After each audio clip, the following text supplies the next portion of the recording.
Yes. Sir അതവിടെ വെച്ചോളൂ. ആ. റൂം ബോയെ വിട്ടാ മതിയായിരുന്നല്ലോ. സാരമില്ല സർ. സാറിന് എന്തെങ്കിലും ആവശ്യമുണ്ടെന്ന് ചോദിക്കാനും കൂടിയാ ഞാൻ വന്നെ. ഏയ് പ്രത്യേകിച്ച് അങ്ങനെ ആവശ്യമൊന്നുമില്ല. ഉടനെ കിടക്കണം. ഓക്കേ. നാളെ നേരത്തെ എണീക്കാനുള്ളതാ. സർ ഞങ്ങളുടെ കമ്പനിക്ക് മൂർത്തി ജ്വല്ലറിയെ കുറിച്ച് വലിയ മതിപ്പാ. അവിടെ പലരും ഞങ്ങളുടെ സ്വർണ്ണത്തോട് താല്പര്യം കാണിക്കുന്നുണ്ട്. പക്ഷേ ഇതുവരെ യുഎസിൽ ഒരു ബ്രാഞ്ച് തുടങ്ങാൻ പറ്റിയിട്ടില്ല. അതിനെപ്പറ്റി ഉടനെ ചിന്തിക്കണം. അല്ല, ഈ ഡീലിൽ പങ്കെടുക്കാനേ മറ്റാർക്കെ എത്തിയിരിക്കുന്നത്? വളരെ സെലക്റ്റീവായിട്ട് ക്ഷണിച്ചിട്ടുള്ളൂ.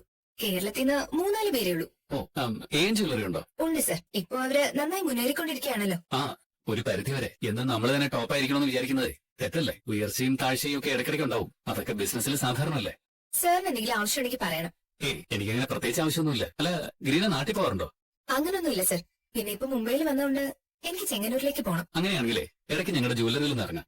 ഞങ്ങൾക്ക് ചെങ്ങന്നൂർ ബ്രാഞ്ച് ഉണ്ട്. അറിയാം സർ. ഞാൻ വിളിച്ചിട്ട് എത്തിക്കോളാം. ഉം. പിന്നെ സാറ് ടെൻഷൻ അടിക്കണ്ട. ഈ ഡീല് സാറിന് തന്നെ കിട്ടും. അങ്ങനെ കിട്ടണമെന്നാ കമ്പനിയുടെ ആഗ്രഹം. മൂർത്തി ജ്വല്ലറി ആയിട്ട് ഒരു ടൈപ്പ് സ്റ്റാൻലി മാർട്ടിൻ ജ്വല്ലറിയും ആഗ്രഹിക്കുന്നുണ്ട്. രാവിലെ വിളിക്കണോ സർ? ഞാൻ അലാം വെച്ചിട്ടേ കിടക്കത്തുള്ളൂ. ഇനിയിപ്പോ 6 മണിക്ക് എഴുന്നേറ്റില്ലെങ്കിൽ ഒന്ന് വിളിക്കാൻ റിസപ്ഷനിൽ പറഞ്ഞാൽ മതി. ഞാൻ ഇടയ്ക്ക് റൂം പോയി വന്നപ്പോ പറഞ്ഞിട്ടുണ്ടായിരുന്നു. ശരി സർ. നേരെ. ആദർശേട്ടൻ കിടന്നായിരുന്നോ? ഏയ് ഇല്ല, ഞാൻ നിന്നെ കൊണ്ട് വിളിക്കാൻ തുടങ്ങിയായിരുന്നു. അപ്പോഴാ നീ ഇങ്ങോട്ടേക്ക് വിളിച്ചത്. എനിക്ക് തോന്നി എന്നെ പറ്റി ചിന്തിക്കുന്നുണ്ടെന്ന്. എങ്ങനെയുണ്ട് അവിടെ? ഏയ് കുഴപ്പമൊന്നുമില്ല. അതെ, ഇൻഹേലറൊക്കെ അടുത്ത് വെച്ചിട്ടുണ്ടല്ലോ അല്ലേ? കാലാവസ്ഥയൊക്കെ മാറിയതുകൊണ്ട് ചിലപ്പോ ശ്വാസമുട്ടലൊക്കെ വരാനുള്ള ചാൻസ് ഉണ്ട്. അതൊന്നും കുഴപ്പമില്ല. അതല്ല എന്റെ അടുത്ത് തന്നെ ഉണ്ട്. ഉറക്കം വരുന്നുണ്ടോ? നല്ല യാത്രാക്ഷീണമുണ്ട്. എന്നാ പിന്നെ കിടന്നോ ആദർശേട്ടാ. നാളെ രാവിലെ വിളിച്ചാൽ മതി. അല്ലെങ്കിൽ ഞാൻ രാവിലെ അങ്ങോട്ടേക്ക് വിളിക്കാം. വേണ്ട, ഞാനേ അലാം വെച്ചിട്ടാ കിടക്കുന്നത്. ഇനിയിപ്പോ എഴുന്നേറ്റില്ലെങ്കിൽ തന്നെ വിളിക്കാൻ വേണ്ടി റൂം ബോയോട് പറഞ്ഞിട്ടുണ്ട്. ഞാൻ കിടക്കുന്നതിന് മുമ്പ് നിന്നെ ഒന്നുകൂടെ വിളിച്ചോളാം. ശരി ആദർശേട്ടൻ. ശരി. അമ്മ ഉറങ്ങിയില്ലേ? ഉറങ്ങിയതാ മോളെ. പിന്നെ ചുമ വന്നപ്പോ ഉണർന്നതാ. എന്റെ മോൾ ഉറങ്ങിക്കോ കേട്ടോ. അച്ഛൻ വിളിച്ചോ? വിളിച്ചായിരുന്നല്ലോ. ഇനി നാളെ രാവിലെ വിളിക്കും. അച്ഛൻ ജയിക്കോ? അതെന്താ മോളെ അങ്ങനെ ചോദിച്ചേ? അതിന് മോളുടെ അച്ഛൻ എന്താ നല്ല പരീക്ഷ എഴുതാനും പോയതാണോ? കുഞ്ഞാവയ്ക്ക് അനക്കമുണ്ടോ അമ്മേ? എന്താണ് അനങ്ങുന്നുണ്ടോ? ഒന്ന് നോക്കിയേ. ഇല്ല. അതിനുള്ള സമയമൊന്നും ആയിട്ടില്ല. ആകുമ്പോ അമ്മ പറയാട്ടോ. അപ്പൊ എന്റെ മോള് ചെവി വെച്ച് നോക്കണം കേട്ടോ. അപ്പൊ എന്റെ മോള് കിടന്നുറങ്ങിക്കോട്ടോ. അച്ഛൻ ഇല്ലാത്തോണ്ട് ഒരു രസവും ഇല്ല. അതെ, അച്ഛനെ നാളെ വൈകിട്ട് വരും. ഇപ്പൊ എന്റെ ചുമ്മിരി മോള് കിടന്നുറങ്ങിക്കോട്ടോ. വാ കിടന്നു. ആദർശേട്ടൻ വിളിക്കാൻ മറ്റു ചെയ്തോ? വിളിച്ചില്ലല്ലോ. ഇനി അങ്ങോട്ടൊന്ന് വിളിച്ചാലോ? വേണ്ട, പാവം നല്ല ഉറക്കായിരിക്കും. ഉറങ്ങിക്കോട്ടെ. ഇന്നലെ അമ്മ ഫ്രൂട്ട്സ് മാത്രമേ കഴിച്ചിട്ടുള്ളൂ. അതും പേരിന് മാത്രം. ഞാൻ നിർബന്ധിച്ചതുകൊണ്ട്. ഇന്നിനി പ്രാർത്ഥനയൊക്കെ കഴിഞ്ഞിട്ട് എന്തെങ്കിലും കഴിക്കണോ അമ്മേ? 10 മണി കഴിഞ്ഞല്ലേ അവൻ കോൺഫറൻസ് ഹാളിൽ എത്തുന്നത്. അത് കഴിഞ്ഞിട്ട് നമുക്ക് വല്ലതും കഴിക്കാൻ മോളെ. രാവിലെ എനിക്ക് ഒരു ഗ്ലാസ് ജ്യൂസ് മാത്രം മതി. അമ്മ ഇപ്പോഴും മരുന്നൊക്കെ കഴിക്കുന്നില്ലേ അമ്മേ? ഇന്നലെയാണെങ്കിൽ ഞാൻ മരുന്നൊന്നും കഴിച്ചില്ല. ഇന്നിന് ഉച്ചയ്ക്ക് കഴിക്കാം. ആദർശേട്ടൻ ഫ്ലൈറ്റ് ഇറങ്ങിയ ശേഷവും പറഞ്ഞതാ ഞാൻ ഭക്ഷണം കഴിക്കുന്നതിനൊപ്പം തന്നെ അമ്മയും കഴിപ്പിക്കണമെന്ന്.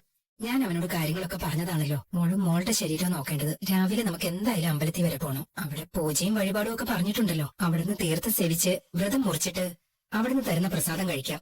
രാവിലെ അത് മതി. മോള് പോയി റെഡി ആയിക്കോ. ഞാൻ റെഡിയായിട്ട് നിൽക്കാമേ. ഇനി കുറച്ചു നേരം പ്രാർത്ഥിക്കണം. എന്നാ പിന്നെ മോള് പ്രാർത്ഥിക്കും. ഞാൻ വിശ്വസിക്കുന്ന എന്റെ ദൈവങ്ങളെ, എന്റെ മോനെയും മരുമോളെയും അവർക്ക് ജനിക്കാൻ പോകുന്ന കുഞ്ഞിനെയും കാത്തുരക്ഷിക്കണേ. എന്റെ മോൻ മടങ്ങി വരുന്നത് ചിരിച്ച മുഖത്തോടെ ആയിരിക്കണേ. നിനക്കെന്താ സ്റ്റാമിന?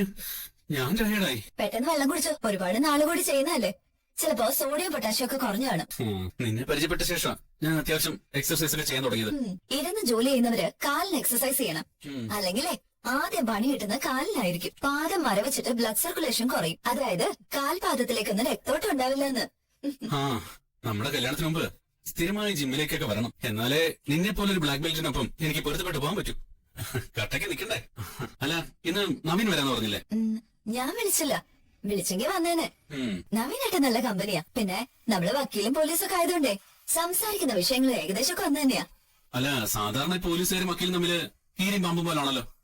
അതെ അതെ. പോലീസ് സ്റ്റേഷനിൽ വരുമ്പോ വക്കീലന്മാരെ ഞങ്ങളൊന്ന് കുഴയും. അതിന്റെ 4 ഇരട്ടിയാ കോടതിയിൽ ചെല്ലുമ്പോ ഞങ്ങളോട് അവര് കാണിക്കുന്നത്. പക്ഷെ ഇവിടെ ഞാനും നവീനേട്ടനും വളഞ്ഞ വഴിയൊന്നും പോകാത്തവരായതുകൊണ്ടേ ഞങ്ങള് തമ്മിൽ നല്ലൊരു വൈബൊക്കെ ഉണ്ട്. അവൻ ആ വൈബ് കൂട്ടിക്കൊണ്ടിരിക്കുകയായിരിക്കും. അല്ല, ആദർശേട്ടന് ഇന്ന് നിർണായകമായ ഒരു ദിവസമല്ലേ? അതുകൊണ്ട് രാവിലെ നയനേട്ടനെ കൂട്ടി വലിയ ക്ഷേത്രത്തിലേക്ക് പോയിരിക്കുക. ഇന്ന് പൂജയും വഴിപാടൊക്കെ ഒരുപാടുണ്ട്. അത് അവർക്ക് മാത്രമല്ല, മുത്തശ്ശനും മുത്തശ്ശിക്കും ഒക്കെ അങ്ങനെ തന്നെ. എനിക്കിനി വീട്ടിലെത്തി കുളിയൊക്കെ കഴിഞ്ഞ് അമ്പലത്തിലേക്ക് ഒന്ന് പോകണം. ഞാനും അടുത്തുള്ള ദേവീക്ഷേത്രത്തിൽ ഒന്ന് പോകുന്നുണ്ട് ആദർശന് വേണ്ടി പ്രാർത്ഥിക്കാൻ. ഇത്രയും കാലത്തിനിടയ്ക്ക് ഇതുപോലൊരു സിറ്റുവേഷൻ ഞങ്ങളുടെ കുടുംബത്തിൽ ഇതുവരെ ഉണ്ടായിട്ടില്ല. ജ്വല്ലറിക്കും ഉണ്ടായിട്ടില്ല. എല്ലാവരും ഉറ്റുനോക്ക്. മൂർത്തി ജ്വല്ലറി താഴോട്ട് പോകുന്നത് തികച്ചും ആരോഗ്യപരമല്ലാത്തൊരു മത്സരം ഇപ്പൊ നടക്കുന്നത്. എതിരാളികള് അത്ര കരുത്തമായിരുന്നല്ല. പക്ഷേ അവർക്ക് ചില ചതിപ്രയോഗങ്ങളൊക്കെ ഉണ്ട്. ആദർശനെ തകർത്തെറിയാൻ അവർ നോക്കുന്നത്. അങ്ങനെ തകരുന്ന ആളൊന്നും അല്ലല്ലോ ആദർശേട്ടൻ. പിന്നെ നീ ആയിരുന്നെങ്കിൽ ചിലപ്പോ അങ്ങനെയൊക്കെ സംഭവിച്ചേനെ. അതെ, ഇപ്പോഴേ ഞാനും എന്റെ MBA ഡിഗ്രി യൂട്ടിലൈസ് ചെയ്തുകൊണ്ടിരിക്കുക. എനിക്ക് ആദർശേട്ടൻ മാത്രമല്ല, മുത്തശ്ശനും എന്റെ അച്ഛനും വല്യച്ഛനും ഒക്കെ ഗുഡ് സർട്ടിഫിക്കറ്റ് തന്നു കഴിഞ്ഞു. ആ നിനക്കിപ്പോ ഒരു കൺട്രോളും ഇല്ലാട്ടോ. വീട്ടിൽ കയറി നീ ഒളിച്ചിരുന്ന സമയത്ത് എന്റെ നല്ല ജീവനങ്ങ് പോയി. അവിടെ ഒരു ടെൻഷനും കൂടാതെ നീ അധികാരം കാണിച്ചത്. വല്ലപ്പോഴും കൂടിയല്ലേ നിന്നെ കാണാൻ പറ്റുന്നുള്ളൂ. ആ സമയത്ത് കുറച്ച് പരിധി വിട്ടില്ലെങ്കിൽ നീ ചിലപ്പോ കൈവിട്ട് പോയാലോ. എന്താ നീ ഉദ്ദേശിച്ചത്? ആ അല്ല, ഞാൻ സ്നേഹിച്ച പെണ്ണിനെ എനിക്ക് കിട്ടാൻ വേണ്ടിട്ട് ഞാൻ ചിലപ്പോ കുറച്ച് ഓവറായിന്ന് വരും. ശരി ശരി, നമ്മുടെ രണ്ടു വീട്ടുകാർക്കും അറിയില്ല ഈ രഹസ്യബന്ധത്തെ പറ്റി. ഏട്ടത്തിക്ക് ചെറിയ സംശയമൊക്കെ ഉണ്ട്. നയനേച്ചിക്ക് ആദർശനും ചെറിയ സംശയമൊന്നുമല്ല. അവരിപ്പോഴും നമ്മൾ പറയുന്നതൊന്ന് കണ്ണടച്ച് വിശ്വസിക്കുന്ന കൂട്ടത്തിലല്ല. ആ പിന്നെ ഞാനും പല സമയത്തും അങ്ങനെ ശക്തമായിട്ട് അവരുടെ പറച്ചിലിനെ എതിർക്കാറൊന്നുമില്ല. നാളെ ചിലപ്പോ നമ്മളെ ഏറ്റവും കൂടുതൽ സപ്പോർട്ട് ചെയ്യുന്നത് അവരായിരിക്കും. ഇടയ്ക്ക് ആദർശേട്ടനും നയനേട്ടത്തെയും നമ്മുടെ ബന്ധത്തെ അനുകൂലിച്ചതാണല്ലോ. ഇപ്പൊ പഴയതുപോലെ അല്ല നയനേച്ചിയുടെ കാര്യം. നമ്മൾ ഒന്നിക്കണമെന്നൊക്കെ ഉണ്ട്. പക്ഷെ സാഹചര്യം അനുകൂലം അല്ലാത്തതുകൊണ്ട് നമ്മുടെ പ്രതീക്ഷ വളർത്താൻ നോക്കാതെ നമ്മളെ നിരാശപ്പെടുത്തിക്കൊണ്ടിരിക്കുക. എടാ ഓ ആ പോ. പോയ ആളിന്റെ കാര്യം എന്തായി? ഒന്നും ആയിട്ടില്ല തിരുമേനി. എല്ലാവരും കഠിന വ്രതത്തിലാ. അതെ അതെ, ഇന്നലെ മൂർത്തി സാർ വന്നപ്പം പറഞ്ഞായിരുന്നു ജലപാനം പോലും ഇല്ലാതെയാ വ്രതം അനുഷ്ഠിക്കുന്നതെന്ന്. മുത്തശ്ശൻ ഇന്നലെ ഇവിടുന്ന് പ്രസാദവും സദ്യയൊക്കെ കഴിച്ചില്ലായിരുന്നോ? ഏയ് ഒന്നും കഴിച്ചിട്ടില്ല. സന്ധ്യയുടെ സമയമായതുകൊണ്ട് കഴിക്കാൻ ഒരുപാട് നിർബന്ധിച്ചതാ. പിന്നെ പായസം ഉൾപ്പെടെയുള്ള പ്രസാദവും കൊടുത്തതാ. അദ്ദേഹം അതൊന്നും തൊട്ടുപോലും നോക്കിയില്ല. അപ്പോഴേ ഞാൻ പറഞ്ഞു, സാറേ സാറിന്റെ ഇപ്പോഴത്തെ ആരോഗ്യസ്ഥിതി വെച്ചിട്ട് ഇതേപോലുള്ള കഠിന വ്രതമൊന്നും എടുക്കരുതെന്ന്. എന്നിട്ട് ഞങ്ങളോട് അമ്പലത്തിൽ നിന്ന് ഭക്ഷണം കഴിച്ചെന്നാണല്ലോ പറഞ്ഞത്. അയ്യോ അങ്ങനെ പറഞ്ഞായിരുന്നു? അയ്യോ ഞാൻ അറിയാതെ സത്യം വിളിച്ചു പറഞ്ഞു പോയല്ലോ. അതെന്തായാലും തിരുമേനി പറഞ്ഞത് നന്നായി. തിരുമേനി പറഞ്ഞതുപോലെ അച്ഛനങ്ങനെ ഒന്നും കഴിക്കാതിരിക്കുന്നത് ശരിയല്ലല്ലോ. അദ്ദേഹത്തെ കൊണ്ട് എന്തെങ്കിലുമൊക്കെ കഴിപ്പിക്കണം. സാറിന് ഇതിനു മുമ്പ് ഇത്ര ടെൻഷനായി കണ്ടിട്ടില്ല. ഒരു വല്ലാത്ത ആദിയും പരവേശവും ഒക്കെ അദ്ദേഹത്തിന് ഇന്നലെ ഉണ്ടായിരുന്നു. അതുപോലെ ഒരു വിഷമഘട്ടത്തിലൂടെയാ കമ്പനി കടന്നുപോയിക്കൊണ്ടിരിക്കുന്നത്. അങ്ങനെ കമ്പനിക്ക് ഒരുപാട് പ്രതിസന്ധികൾ ഉണ്ടായേക്കാം. കുടുംബ ദേവതമാര് കൂടെ ഉള്ളതുകൊണ്ട് അതിനെയൊക്കെ നിഷ്പ്രയാസം തരണം ചെയ്തു പോകും. പിന്നെ ഇവിടെ നടത്തേണ്ട പൂജയെല്ലാം നടത്തുന്നല്ലോ. ഇന്നും ഒരു ദിവസത്തെ പൂജ മുഴുവൻ സാറിന്റെ വകയാണ്. ഒന്നും പേടിക്കണ്ട, എല്ലാം നന്നായി വരും. അങ്ങനെ ആവട്ടെ തിരുമേനി. മോക്ക് കുഴപ്പമൊന്നുമില്ലല്ലോ? ഇല്ല. ആ തറവാടും ബിസിനസ്സും ഒക്കെ മുന്നോട്ട് നയിക്കാൻ കഴിയുന്ന നല്ലൊരു കുഞ്ഞിന് ജന്മം നൽകാൻ കഴിയട്ടെ. അത് തന്നെയാ ഞങ്ങളുടെയും പ്രാർത്ഥന. എന്നാ ഞങ്ങൾ പോയിട്ട് വരാൻ തിരുമേനി. അപ്പൊ മുത്തശ്ശനൊന്നും കഴിച്ചിട്ടില്ലല്ലോ അമ്മ? അമ്മയും മുത്തശ്ശനും ഒരുപോലെ തന്നെയാ പോകുന്നത് അല്ലെ? അച്ഛന് നമ്മളെക്കാളും ടെൻഷനുണ്ട് മോളെ. ആദർശില് വിശ്വാസക്കുറവൊന്നുമില്ല. പക്ഷെ ആരോ നമ്മളെ മനഃപൂർവ്വം കുഴിയിൽ ചാടിക്കുന്ന എന്നൊരു ചിന്തയുണ്ട്. അവരുടെ ചതിയില് ആദർശ് വീണ്ടും വീഴുമെന്നൊരു ഭയവും ഉണ്ട്. അതുകൊണ്ടാ ഇത്രയും കഠിനമായ വ്രതമൊക്കെ എടുക്കുന്നത്.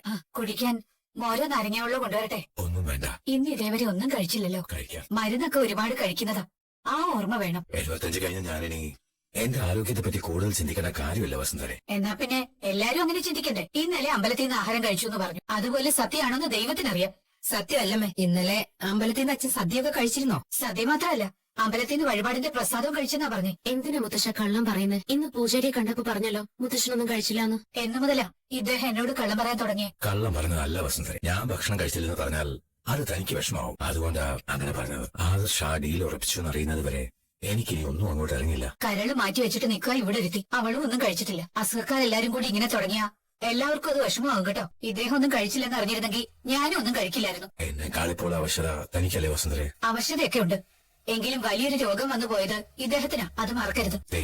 ഇതൊക്കെ കേട്ടിട്ട് മോളുടെ ശരീരം നോക്കാതിരിക്കരുത്. വയറ്റിൽ കിടക്കുന്ന കുഞ്ഞിനെ പറ്റി ചിന്തിക്കണം. ഞാൻ അതേപ്പറ്റിയൊക്കെ ചിന്തിക്കുന്നുണ്ട് മുത്തശ്ശ. പക്ഷേ ഇവിടെ എല്ലാവരും നിരാഹാരം കിടക്കുമ്പോ എനിക്ക് മാത്രം ആഹാരം കഴിക്കാൻ വലിയ ബുദ്ധിമുട്ടാ. ഇനി അധികം നേരം ഒന്നും കാത്തിരിക്കേണ്ടി വരില്ല മോളെ. അവൻ വിളിച്ചില്ലല്ലോ അച്ഛാ? ഇല്ല, 10 മണിക്ക് കോൺഫറൻസ് ഹാളിൽ എത്തുമായിരിക്കും. ഒരു 11 മണി കഴിയുമ്പോൾ എന്തായാലും റിസൾട്ട് അറിയാം.